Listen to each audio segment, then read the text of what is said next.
หอนละเอากี่คือบ่ให้ว่าอะไรขี่ผู้เดียวเลยมั้ง ห้องยิ่งขับรถ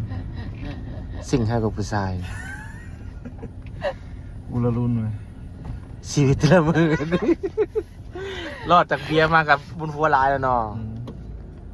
สิตายนั่นเบียร์เนี่ยกินตั้งแต่หั่นแรกหั่นสองหั่นสามมาว่ายบ่ไหวได้เว้ย ป้าเด็กน้อยน้ำปุ่นโซจู อันนี้ ทุกข้าว ยังเบาเลย อันนี้ยังเบา แต่ยังเจอบ่มันอาจจะอันนี้ก็ถือว่าหลายแต่ว่ามันก็เคยหลายกว่านี้หลายเท่าอยู่ ครับว่ารู้สึกบ่ไหวไปสมือตาย เอาคือเอา เขาอยู่กับมันทุกมือ ว่า แต่มันก็บริเวณว่าล่วงไหลอย่างทุกมือ ว่า มันอยู่ที่ใจมันอยู่ที่ฟิวมันอยู่ที่อารมณ์แต่ละมือ คือเฮากิน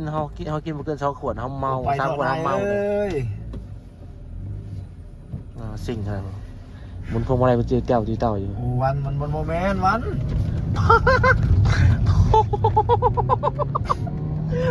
มันก็นั่นมันโหลดเหรอกูไม่เข้าใจมันยังไม่กินเข้าไป เราไปบ่เป็นแล้วนี่ แต่มันก็ยัง นักร้องก็สิงโอ้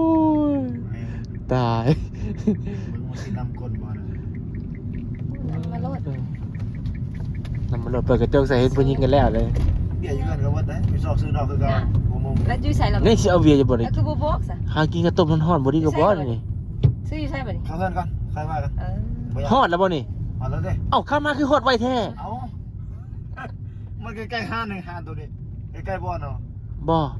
นี่ ข้ามไปปะไก่หนึงว่ะ เป็นโซเฟอร์ บ่ตอนเอาไปคนเอาเป้าไปแล้ว ผู้หญิงมาเป็นเบียร์ผู้ชายไปเบิ่งโดนเนาะ เป็นน้ำโซเฟอร์